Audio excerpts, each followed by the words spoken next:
Silbing gabay sa ating araw-araw na pamumuhay. Balitang Biblia. Balitang Biblia. Balitang Biblia. Hatid sa inyo ng Church of Christ. Samahan natin si Brother Jun Layusa sa Balitang Biblia. Isa na naman po magandang tanghali sa lahat po na ating mga kababayan, mga kaibigan, at sa lahat po na ating mga suki. Kayo po ngayon ay naka-tune in sa Cool Radio DWEN 100.5 FM at ito po ang programa ng Church of Christ, ang Balitang Biblia. Ako po si Brother June at kasama ko ngayon ang ating mga kapatid. Ako po si Brother Sammy Velasco. Ako naman po si Brother Jason Agbuya. Magandang hapon sa inyo mga kapatid. Magandang hapon din po. And bago tayo mag-start kapatid na Sam, pray po muna tayo. Sige po, samahan niyo po kami sa panalangin. Ama naming dakila sa lahat, salamat po muli o Diyos sa pagkakataon na ito na ibinigay mo sa amin ang oras na ito upang magpahayag, Ama, ng inyong mga banal na salita. Dalangin namin, Ama, na sa oras ito na ikaw po, Diyos, ang lumagay sa aming harapan upang ikaw lamang po, Diyos, ang aming may tataas at hindi ang aming mga sariling kalooban. Kaya nga po, Ama, hinihiling namin sa iyo na pagkalooban mo kami ng sapat na karunungan na sa aming pagsasalita, O Diyos, na mamutawi sa aming mga labi ay nagbubuhat lamang, Ama, sa inyo. Tulungan mo rin po, Ama, ang mga kaibigan namin at ang mga suki ng himpilang ito na patuloy na nakikinig at nag-aabang para sa Balitang Biblia na sila man po, Diyos, ay maging bukas palagi ang kanilang mga puso at isipan upang patuloy na dumaloy, Ama, ang inyong mga banal na salita, maunawaan sa paraang gusto mo, Diyos. Dahil hinihiling din namin, Ama, na ikaw na po, Diyos, ang bahalang magbigay ganti ng mga pagpapala sa mga kasamahan namin dito sa station na ito ng mga pagpapalang pampisikal at pang-spiritual man o Diyos. At hinihiling din namin sa iyo, Ama, na tulungan mo po kami, Ama, na masunod namin lahat ng mga bagay na gusto mong ipagawa para sa amin. Ama, salamat po at ang lahat ng mga bagay, papuri pa, salamat ay aming itinataas sa iyo sa pamamagitan lamang po ng aming tagapagligtas na si Jesus. Amen. Amen. Okay, sa ating pagpapatuloy mga kaibigan, kung meron po kayo mga text, pwede po kayo mag-text sa akin kung meron kayo mga katanungan or mga prayer requests. Number natin sa Smart ay 0998-549-1757. Smart natin 0998-549-1757. Kung kayo naman ay naka-TM, 0916-1154-806. Ang ating TM ay 0916-1154-806. Okay. At nga pala, paalala ko rin uli, kapag hindi nyo kami nasumpungan dito po sa Cool Radio, sa page ng Cool Radio, pwede nyo po kaming masumpungan sa amin pong mga sariling FB page na pagka wala kami sa live sa Cool Radio. Kasi minsan, may na-internet. So, ang payo sa amin ni Sir Francis ay sa cellphone kami mag-live. O kaya kinakaya ng cellphone. Okay, ganun lang Pagka wala kami sa live ng Cool Radio, puntahan nyo kami sa FB page namin para sa live. Okay, tuloy natin ang ating pag-aaral tungkol sa Holy Spirit. And kahapon natigil tayo na ano ba ang kinalaman ng Holy Spirit pagdating sa kaligtasan nating lahat. Ano yung kanyang kontribusyon? Kasi noong una nakita na natin na ang Ama isinugo yung kanyang bugtong na anak para sa kamatayan sa krus at matubos ang ating mga kasalanan. So ano ang part ng Holy Spirit pagdating sa revelation ng Bible at siyempre sa kaligtasan nating lahat? Ano ang kanyang trabaho? Ano ang kanyang nagawa para sa atin? Tingnan natin sa Bible sa John chapter 16 verse 13, kapatid. 1:16 talatang 13 ng aklat ni Juan. Okay? 16:13, kapatid. Gayon may kung siya, ang espiritu ng katotohanan, ay dumating, ay papatnubayan niya kayo sa buong katotohanan, sapagkat hindi siya magsasalita ng mula sa kanyang sarili, kundi ang anumang bagay na kaniyang marinig. Ang mga ito lamang ang kanyang sasalitain, at kanyang ipapahayag sa inyo ang mga bagay na magsisidating. So, pansinin po ninyo pagkakabanggit dyan ng sumulat po ng Juan. Ang sabi niya ay ang espiritu ng katotohanan, the spirit of truth, ay dumating. Sabi niya, anong magiging trabaho niya? Papatnubayan. Sabi niya, He will guide you in all truth. All truth. Kapag i-guide ka ng Holy Spirit sa katotohanan, sabi niya rito, hindi siya nagsasalita sa kanyang sarili. Ano man yung kanyang narinig, yun yung sasalitain niya sa atin at papahayag niya sa atin. So tayo ngayon ay masasabi nating sigurado na katotohanan itong atin pong mga nababasa na ito dahil sa guidance ng Holy Spirit. No? So ang Holy Spirit ang nagbigay ng patutuo, no, para maintindihan at malaman natin na meron pong salita ng Diyos o meron pong tinatawag dito mga pangangailangan ang tao na inireveal ng Diyos. Kasi halimbawa, kung hindi natin nabasa ang Biblia, hanggang sa panahon natin ngayon, wala tayong kaligtasan. Di ba? Ano sabi ni kapatid na Pedro? Unang Pedro 1, ay kalawang Pedro 1, talatang 20 hanggang 21. Tingnan po ninyo ha. Guidance po ito ng Holy Spirit. Na maalaman mo na ito, na alinmang hula ng kasulatan ay hindi nagbuhat sa sariling pagpapaliwanag, sapagkat hindi sa kalooban ng tao dumating ang hula kailanman, kundi ang mga tao ay nagsalita buhat sa Diyos na nangaudyukan ng Espiritu Santo. O you see, so ibig sabihin pala, pagmula sa Ama, ginawa ng Anak, inireveal ng Holy Spirit, yung pag-reveal ng Holy Spirit, ipinasulat naman niya sa mga apostol. Kaya pala meron tayong nababasa ngayon at sabi ni kapatid na Pedro, hindi ito sa aming sarili. Ito'y kalooban ng Diyos. Bakit nila naisulat ang Bible ng napaka-accurate? No, na talagang eksakto yung kwento, tapos ang dami nilang mga nagkwento, ang dami ng mga nagsulat, pero yung Bible, eksaktong naisalin. Eksaktong naisulat nila. Bakit? Sabi niya dito, naudyukan ng Espiritu Santo. Guided, no? So yung pen nila, yung pagsusulat nila, guided by the Holy Spirit. Kaya ibig sabihin lang, kung halimbawa, wala itong Bible na ito dahil hindi na-guide ng Holy Spirit, wala din tayong kaligtasan hanggang sa panahon natin ngayon. Dahil wala tayong mababasa. So lahat tayo nakarely dito sa Biblia dahil ito yung nasusulat na nagturo sa atin na mayroong Diyos.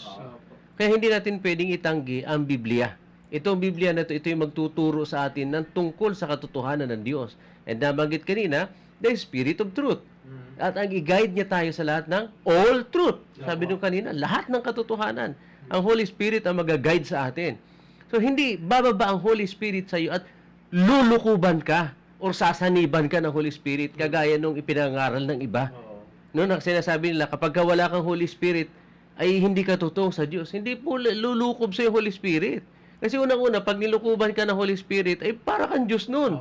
Di ba ang pinag-alalan natin kahapon, Holy Spirit ay isa din siya sa deity. May persona din siya. Imaginin mo kung nasa yung Holy Spirit, ano kaya mong gawin? Di ba? O kaya ngayon sinasabi natin, minsan may nakausap tayong ganyan, nasa kanya daw ang Holy Spirit. O sabi ko, i-quote mo nga itong nandito sa aklat ng ano. Hindi naman niya kayang i-quote. Bakit? Kasi kung nasa kanya ang Holy Spirit, kaya niyang i-quote yun. Kahit wala kang Bible. Kahit wala siyang Biblia. Holy Spirit yun eh. Yung Holy Spirit nga nag-guide para isulat ito eh. Diba? So magkaiba po yung gina-guide tayo ng Holy Spirit doon sa talagang meron kang Holy Spirit mismo. Nasabi ko nga, di ba, minsan, ang hindi nila naintindihan kasi, akala nila yung meron kang Espiritu Santo yung nakasanib sa'yo. Hindi, influence po yun na sa atin. Bakit influence? Ito nabasa natin, no? Kaya tayo gumagawa ng mga spiritual na bagay kasi na-impluwensyahan tayo nung binasa natin. Hindi siya sumanib sa atin mismo. Kasi kapag sinaniban ka ng Holy Spirit, naku, ulitin ko na naman. Pumunta ka na ng hospital, lahat na ng may sakit dyan, pagalingin mo na. Oo, lalo ngayon. No? Oo, may pandemic ngayon. Yung mga nagkiklaim na may Holy Spirit sila, sige nga, hawakan nyo nga yan mga na-COVID na yan at pagalingin nyo talaga instantly. Kasi may power kayo eh. Di ba? May power kayo. Yan talagang katotohanan. Kapag ka nasa iyo ang Holy Spirit, iba din yung guided ka. Kasi ang ginagawa natin ngayon, ito, kagaya nito, di ba? Guided tayo by the Holy Spirit eh. Meron siyang isinulat, ipinasulat. Ito yung nagiging guide natin para makarating tayo sa langit. Ito yung magiging basehan natin ng katotohanan para lahat ng ginagawa natin ay totoo. So take note, ang sabi ni Jesus Christ dun sa John na binasa natin kanina, yung Holy Spirit, ito yung susuguin niya para mag-guide sa atin sa all truth. So ano yung guidance? Isusulat para lahat ng tao makabasa ng salita ng Diyos. Puntahan natin yung John 20, kapatid. Juan 20, talatang 31. Yan. John 20, verse 21, kapatid. Ano pong sabi dyan? 21. 31, kapatid. 31. 20, verse 31. 30 to 31, ganun. Gumawa rin nga si Jesus ng iba't ibang maraming tanda sa harap ng kaniyang mga alagad na hindi nangasusulat sa aklat na ito. Mm. Ngunit ang mga ito ay nangasulat upang kayo magsisampalataya na si Jesus ay ang Kristo, ang anak ng Diyos, at sa inyong pagsampalataya ay magkaroon kayo ng buhay sa kaniyang pangalan. Okay. So, okay, maliwanag, di ba? Mm. So, ang daming ginawa ng ating Panginoon Kristo na hindi na kailangan pang isulat sa aklat na ito. Inasabi niya. Inasabi ng sumulat. Ano po? Sabi niya ng sumulat ng Juan. Sabi ni Juan. Sabi niya, itong mga nakasulat na ito, ay naisulat ito para tayo ay magsisampalataya. Mm. You see? So, kung wala kang nabasang nakasulat, hindi ka sasampalataya eh. Di ba? Kasi ito na talaga ang umpisa eh. Salamat na rin nun. Nung sakupin tayo ni Magellan nun, dala-dala niya yung krus at saka espada na yan, nasakop tayo. Pero naging daan yun para mamulat yung mga tao, para makilala nila yung Jesus. And then nung makita ng mga talaga nagsaliksik yung Bible, nakita nila talagang meron nakasulat sa Biblia. Di yun ang naging daan ng katotohanan kasi hindi magpapabayaan Diyos eh. Kaya sabi niya, upang kayo magsisampalataya. So ano ang reason bakit nasulat ang Bible? Parang tao magsisampalataya. Kaya nga 'di ba lagi nating sinasabi sa lahat ng mga nakikinig sa atin na magbasa po kayo. Kasi yan ang talagang kagustuhan ng Diyos. Kaya pinasulat ng Diyos ang Biblia para basahin natin. At yung pagsampalataya natin ay nasa katotohanan ayon sa nasusulat. 'Di ba sabi niya magsisampalataya na si Kristo ay na si Jesus ay ang Kristo, ang anak ng Diyos. At sabi niya sa inyong pagsampalataya, magkakaroon kayo ng buhay na walang hanggan. So ibig sabihin, itong babasa po ng salita ng Diyos, hindi sila per se Kristiyano kaagad. Opo. Ay nakasulat pa magsisampalataya eh. Magsisampalataya. So hindi pa sumasampalataya. Pag nabasa niya, tsaka pa lang siya sasampalataya. You see? Kaya yung sinasabi ng iba na ang Bible hindi daw maintindihan pagka hindi ka Kristiyano, hindi po totoo yun. Ang nakasulat sa Bible, magsisampalataya eh. Di ba? Kaya nga pinasulat ng Diyos para mabasa ng lahat ng mga tao eh. Yung po ang dahilan po noon. Kaya imposible yung sinasabi na hindi maintindihan ng Biblia pagka hindi ka sugo or hindi ka clergy o hindi ka tagapagturo talaga, hindi mo daw maintindihan yan. Sabi nila kasi ang Bible, puro talinghaga yan. Hindi mo maunawaan yan ng basta-basta. Baka maligaw ka. Huwag po kayo maniniwala ron. Mas maniwala kayo sa Biblia. Ang sabi ng Diyos, basahin mo eh. Ang sabi ng tao, huwag mong basahin, hindi mo maintindihan. Sino ay susundin mo? Doon sa dalawa. Kasi nakita po ninyo yung utos ng tao at utos ng Diyos. Huwag kayo basta-basta maniniwala na hindi nyo maintindihan. Totoo. Sa umpisa, mahirapan ka. Pero hindi ibig sabihin hindi mo na maunawaan. Tiyagaan mo lang. Book yan eh. So kung pagtsatsagaan mo siyang basahin, darating ang panahon, maintindihan mo na siya katagalan. Hindi yung talagang hindi mo siya maunawaan, mali po yun. So sa tulong at awa ng Panginoon, kapag binasa mo yan, lalo na yung pinag-aral natin nung kahapon, di ba? Pagka nag-pray ka, i-guide ka ng Diyos para maintindihan mo yung kanyang salita. So, kailangan muna magbasa ka. Manalangin ka muna para i-guide ka ng Panginoon sa iyong mga babasahin. So, nakita natin, yan ang trabaho ng Holy Spirit. Nag-guide siya para tayo ay para may mabasa tayo sa banal na kasulatan. And at the same time, doon sa ganung paraan ng pagbabasa natin, naluluwalhati ang Diyos. Kasi yun talagang layunin eh. Tingnan nyo, John chapter 17. Actually, meron tayong nabasa nito kahapon. Pero ulitin lang natin ha. John 17 verse 5 kapatid. At ngayon, Ama, luwalhatian mo ako sa iyo rin ng kaluwalhati ang aking tinamo sa iyo bago ang sanglibutan ay naging gayon. 6. Ipinahayag ko ang iyong pangalan sa mga tao na ibinigay mo sa akin mula sa sanglibutan. Sila'y iyo at sila'y ibinigay mo sa akin at tinupad nila ang iyong salita. And 7. Ngayon ay nangakilala nila na ang lahat ng mga bagay na sa akin na ibinigay mo ay mula sa iyo. To make the story short, yun nga, sinasabi natin kanina, galing sa Ama, itinuro ni Jesus Christ. Paano natin nalaman? Through the Holy Spirit. Inihayag ng Holy Spirit doon sa mga nagsulat, kaya meron tayong nabasa ngayon. So kaya nga, all truth siya. Sabi ng Holy Spirit, hindi siya magsasalita sa ganang kanya, kundi yung mga kanyang narinig. Yun yung inutos sa kanya. So, alam natin yun. Na si Jesus Christ ang nagturo, galing sa Ama, and siya yung magre-reveal doon sa mga apostol. Kaya kung bakit hindi nagkakaroon ng kontrahan yung salita ng Panginoon, Kaya sabi diyan balikan nga natin yung John 16 kapatid, maraming actually magmula sa 16, kung uumpisahan natin yan dito ulitan lang natin itong pagbasa sa 7 hanggang 9. Hanggang 11 pala kapatid. Yan. Gayon may sinasalita ko sa inyo ang katotohanan, nararapat sa inyo na ako'y yumaon, Mm. sapagkat kung hindi ako yayaon, ang mga aliw ay hindi paririto sa inyo. Ngunit kung ako'y yumaon, siya ay susuguin ko sa inyo. At siya, pagparito niya, ay kanyang susumbatan ang sanglibutan tungkol sa kasalanan, Yun. at sa katwiran, at sa paghatol. Tungkol sa kasalanan, sapagkat hindi sila nagsisampalataya sa akin. Tungkol sa katwiran, sapagkat ako'y paruroon sa Ama, at hindi na ninyo ako makikita. Tungkol sa paghatol, sapagkat ang prinsipe ng sanglibutang ito ay hinatulan na.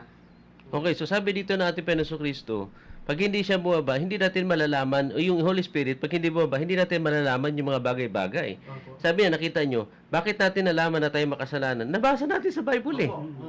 Di ba? Tama yung sinasabi ni Jesus Christ. Kung hindi siya bumaba, hindi mo malalaman na makasalanan ka, na mayroong paghatol, di ba? Na mayroong katwiran ng Diyos para sa atin. Lahat yan nabasa natin sa Biblia through the revelation ng Holy Spirit para sa atin. No, para maintindihan natin kung ano yung mga dapat nating gawin at kung ano yung mga dapat nating sabihin. Siya yung nagpatutuo kay Jesus Christ. No? Sa John 15, verse 26, kapatid. Ang Holy Spirit mismo, siya yung magpapatutuo sa ating Panginoong Hesukristo. Datapwat pagparito ng mga aliw na aking susuguin sa inyo mula sa Ama, sa magatid bagay ang Espiritu ng katotohanan na nagbubuhat sa Ama ay siyang magpapatutuo sa akin. And then, 27, At kayo naman ay magpapatutuo sapagkat kayo nangakasama ko buhat pa ng una. you see, talagang magkakasama no? Ang Ama, nagsugo, ang Anak ang gumawa, and then inireveal ng Holy Spirit, and sabi niya dyan, sa pamamagitan ng mga apostol, maisusulat itong salita ng Diyos, at sabi niya, itong mga ito magpapatutuo sa akin. Kaya lahat ng mga apostol na yun, no, na nakaranas at nakita nila, nasaksihan nila kung ano nangyari kay Jesus Christ, nakapagsulat sila. And of course, kung wala silang guidance ng Holy Spirit, hindi nila yun may susulat ng tama at wasto, Opo. na talagang eksakto. Kaya nila isulat ng tama at wasto dahil guidance ng Holy Spirit. No? And Romans 1:16 to 18, kapatid. Ito sabi dyan, ano? Sa Roma 1, talatang 16, yung ebanghelyo na kapangyarihan ng Diyos, ito yung nagbigay sa atin ng impormasyon para tayo ay maligtas sa pamamagitan ng salita ng Diyos. Sapagkat hindi ko ikinahihiya ang ebanghelyo, sapagkat siyang kapangyarihan ng Diyos sa ikaliligtas ng bawat sumasampalataya, unay sa Hudyo at gayon din sa Griego, sapagkat dito ang katwiran ng Diyos ay nahayag mula sa pananampalataya hanggang sa pananampalataya. Gaya ng susulat, ngunit ang ganap ay mabubuhay sa pamamagitan ng pananampalataya, sapagkat ang puot ng Diyos Hanggang doon lang, kapatid. So, ito sabi dito, ang ebanghelyo, ito yung kapangyarihan ng Diyos para mailigtas tayo. So, paano na natin nalaman ang ebanghelyo na merong Jesus na namatay, inilibing at muling nabuhay? Paano natin nalaman? Sa pamamagitan po ng Biblia.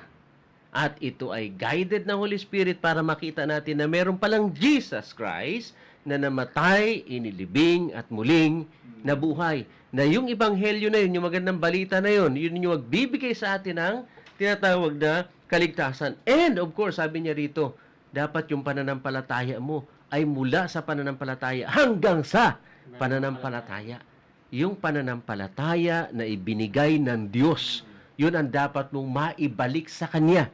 Dahil yun ang talagang nakasulat. Kasi kung sasampalataya ka, tapos yung pagsampalataya mo hindi naman pala nakasulat, hindi yun yung tunay na pananampalataya. Kasi sabi dito, from faith unto faith. Magmula sa pananampalataya hanggang sa pananampalataya. Kanino galing yung pananampalataya? Sa Diyos. Yun yung ibabalik mo din sa Kanya. Kasi yun yung pananampalataya na ibinigay ng Diyos sa mga tao. So ganito, nung nabasa mo, sumampalataya ka. Yun ang ibalik mo sa Diyos. Tama po ba, mga kaibigan at mga kapatid? Dahil kung ikaw ay sumampalataya at hindi mo nabasa sa Biblia, pag ibinalik mo sa Diyos yan, questionable yan. Saan mo nakuha yung pananampalataya na hindi naman pala nakasulat sa Biblia? Ang pinaka-pinagbabasihan pala natin ngayon ng all truth, ng katotohanan, walang iba kundi ang Biblia. Amen. Yung salita ng Diyos. Kaya kung yung sa pagsampalataya mo hindi nakasulat yan, tapos ibabalik mo sa Diyos na itong pananampalataya mo, ay naku, Paano nangyari yun? Ang sabi ng Bible, from faith unto faith. Yung pananampalataya na ipapractice mo, ginawa, nasulat, at saka talagang nasa katwiran ayon sa Biblia. Ayon sa salita ng Diyos. O, makasabihin nyo naman, "Brad, puro ka diin ng diin sa Biblia." Ako sa Diyos ako eh. Ay, hindi maaaring sa Diyos ka na hindi ka pupunta sa Biblia. Dahil yun na nga ang sitwasyon eh, di ba? Magmula sa Ama, papunta kay Jesus Christ, papunta sa Holy Spirit, isinulat ng mga apostol. So lahat na nakasulat nito ay galing sa Diyos. Kaya ang Biblia ay salita ng Diyos. So, paano na-reveal? Sa pamamagitan ng Holy Spirit. O kaya ano ang trabaho ng Holy Spirit sa ating kaligtasan? Siya yung nag-reveal kung bakit tayo may nabasa ngayon na ang sumasampalataya at mabautisman ay maliligtas. Kaya pag sinabi mo na sampalataya lang, ligtas na, hindi yan yung inireveal ng Holy Spirit. Kulang. Totoo naman, nabasa mo, pag sumampalataya, maliligtas eh. Pero hindi lang yun ang inireveal ng Holy Spirit. Dapat kompleto ang revelation. Para nang sa ganun, yung susundin mo ay talagang nasusulat ayon sa sinasabi ng Biblia. Di ba? So, ang katotohanan nito, nang ito'y inireveal ng Holy Spirit, na kumbinsi tayo tungkol sa Diyos.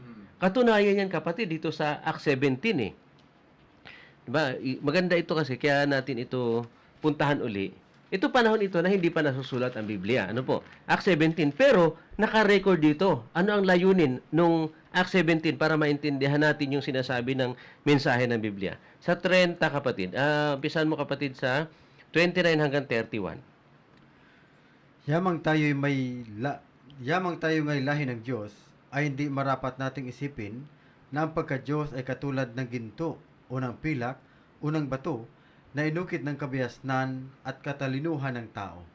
Ang mga panahon ng kahangalan ay pinalipas na nga ng Diyos, na tapat ngayon ipinag-uutos niya sa mga tao na mangagsisi silang lahat sa lahat ng dako.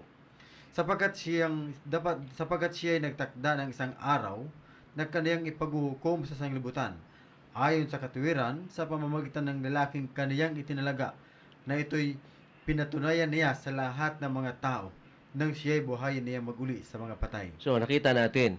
So, ito pong Biblia, ito pong salita ng Diyos, kahit noong unang panahon, naisulat di ba? Yung nangyari sa kanila noong unang panahon, nasulat. Ano ang purpose? Bakit nasulat? Kasi nung panahon na ito, hindi nila talaga kilala ang Diyos. Pagkatapos pumunta si kapatid na Pedro sa kanila, no? Tapos iniaral sa kanila yung tunay na salita ng Diyos. At sabi niya, ito ang tunay na Diyos. Siya yung lumikha ng sanlibutan.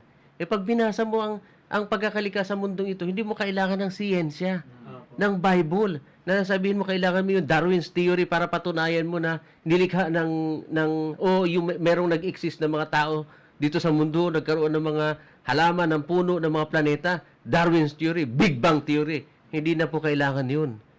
Punta ka lang sa Bible, Genesis 1:1, makikita mo na. No? Andoon yung buong impormasyon. Bakit merong mundo? Bakit merong mga planeta? Bakit merong sanlibutan? Dahil nilikha ng Diyos ang lahat ng mga bagay. Ito yung sinabi ni kapatid na Pablo sa kanila. And sabi nila, ito yung Diyos na hindi ninyo kilala. Ngayon, paano pinalipas ang Diyos? Ipinangaral sa kanila yung tunay na salita ng Diyos. Kagaya ngayon, nung marinig mo itong pangangaral na ito, it seems na dati hindi mo alam, ngayon alam mo na. Yan yung sinasabing pinalipas ng Diyos, no, yung kahangalan natin sa sanlibutan ito. Sabi niya dito, dati ang akala nyo ang Diyos parang ginto, pilak, mga tanso na inukit ng kabihasnan. Akala nyo ganyan, ang Diyos ay kahoy, no, pilak, mga bato na inukit. Hindi ganyan ang Diyos. Yun ang sabi ni kapatid na Pablo. So ngayon, ito na ang katotohanan, sabi niya. Ang Diyos ang lumikha ng lahat ng mga bagay. Hindi siya kagaya ng sinasamba nyo ngayon ng mga Diyos-Diyosan. So, sa ganong klaseng impormasyon, nawawala yung kanilang kawalan ng kaalaman. Kasi hindi nga nila alam yung tunay na Diyos na lumikha talaga sa kanila. Di ba? Kaya nga sabi nila dun sa altar na, yung altar na isa, di ba? Ang dami nila mga altar. Nung panahon na yun, puntahan sila ni kapatid na Pablo. Tapos nakita ni Pablo, mayroong isang altar sa Diyos na hindi kilala. O, may hindi pa sila kilalang Diyos. Ngayon, itong Biblia na ito, sa guidance ng Holy Spirit, nakilala natin ang tunay na Diyos na lumikha ng lahat ng mga bagay sa sanlibutan ito. Ngayon, kahit naman na yan nakareveal, kahit naman na yan nakasulat, pwede mong kontrahin yan kung gusto mo. Kasi bakit? Nakasulat din yan eh. Wala naman magagawa sa Holy Spirit kung ayaw mo. Diyan din sa Gawa, kapatid, 7:51. Alam nyo pwede nyo kontrahin yan. Kaya ba, nabasa ninyo? Pwede nyo kontrahin yan. Kasi ang revelation ng Holy Spirit, hindi naman ito sa pilitan eh. Pag binasa mo yan, bahala ka kung ayaw mo, gusto mo. Basta't nabasa mo. Tinan nyo ito nangyari sa kanila. 51, kapatid. Kayong matitigas ang ulo, at dituli ang puso't mga tainga. Kayo'y laging nagsisisalangsang sa Espiritu Santo. Kung ano ang ginagawa ng inyong mga magulang, ay gayon din naman ang ginagawa ninyo. Ano sabi diyan? Nagsisisalangsang sa Espiritu Santo. Pwede mo pala siyang salansangin kung gusto mo eh. Kung ayaw mo siyang paniwalaan, bahala ka. Binasa natin ito. Huwag kayong maniwala kung ayaw nyo. Hindi man kayo pinipilit ng Holy Spirit yan eh. Pero yung salita ng Diyos, yun ang dapat nating paniwalaan na inireveal ng Panginoon. So sa makatwid, pag hindi mo pinaniwalaan ng Biblia, para kang sumasalangsang sa Espiritu Santo. And then pag sumalangsang ka sa Espiritu Santo, sinalangsang mo din si Jesus Christ. At pag sumalangsang kay Jesus Christ, sinalangsang mo din ang Ama. Kasi ang Bible ay revelation from God. You see? So ganun lang kasimple yun. Kaya kahit nung unang panahon, nangangaral sila ng salita ng Diyos, hindi nila pinaniniwalaan yung sinasabi. Sumasalangsang sila sa Holy Spirit. Kaya kalayaan kasi natin yun. Kagaya nga yan, binasa natin. Kung ano man yung paniniwala mo yan at hindi nakabase sa Biblia, delikado yan. Kasi ang sabi dyan ng Holy Spirit, from faith unto faith. So kung hindi mo yan mabasa, hindi yan revelation ng Holy Spirit. Okay, bukas tuloy natin na paano gumawa ang Holy Spirit, o patuloy pa rin natin talakayin yun, sa pamagitan ng Biblia. Okay, bati na po muna kayo mga kapatid. Sige, magandang hapon Present po. si Tagalog. Binabati ko po yung ating mga viewers sa Facebook Live. Magandang hapon kay Maria Patria, Laura Aquino, Arnold Asilo, M. Jobilo, Ruth Dieso, and then Si Joko, nanonood daw. Brad Jukok, magandang hapon po. At ang aking mga kasama na riders dyan sa Makisoyo. Sa lahat po ng mga nakikinig dito sa radio, sa Si kanilang Ricky, bahay. nanonood din. Salamat po sa inyong lahat at God bless you. Okay, binabati ko po ang aking kapatid nandiyan sa Cavite, Roy Velasco. Naka-join siya sa atin. Salamat sa inyong Thank you, Roy. panonood dyan. At sa lahat na rin po ng mga kaibigan, mga kamag-anak at mga kapatiran natin na nakikinig at nanonood, maraming salamat po sa inyong pakinig at advance. Happy birthday sa aking panganay na anak na si Sheila. Sa kanyang 19th birthday para bukas. At ganoon din, siyempre sa Happy ating kapatid na birthday to si you. Brad Carlo, bukas na rin Oo. ang kanyang Mabamantikaan tayo nito. Salamat po sa inyo at God bless po. Okay. Salamat sa ating po mga listener, sa lahat po ng mga nanonood sa atin at mga nakasubaybay sa kanilang tahanan. Kapatid na Cesar at Lourdes Yet, muli namin kayong binabati dyan. Salamat sa inyong laging pag-antabay. Po. At sa lahat po ng mga dinadaanan natin dyan, yung sa shop dyan sa baba, yung welding shop dyan, alam nyo yung matanda dyan na nag-welding. Magaling mag-welding yan. At nakikinig sila palagi sa Cool Radio. Magandang hapon po sa inyo lahat yan. Po. At syempre, sa lahat po ng mga kapatid dyan sa Iyawan, Batubalani, binabati din po natin sila, ang Senyar family, Cadiz family, Moreno family, Barela family, at saka Balisa family. Andiyan naman sa Mampungo, ang Ramos family, Clasio family, at saka Iyet family. Okay, hanggang dito na lamang po. At syempre, salamat sa inyong pagantabay. Salamat din sa ating technician, kay Sir Francis Ibia, at ganoon din po sa ating butihing station manager. Maraming po salamat at iniwan namin kayo ng isang napakalaking pagpapala mula sa ating Diyos na buhay. Bye-bye! God be with you till we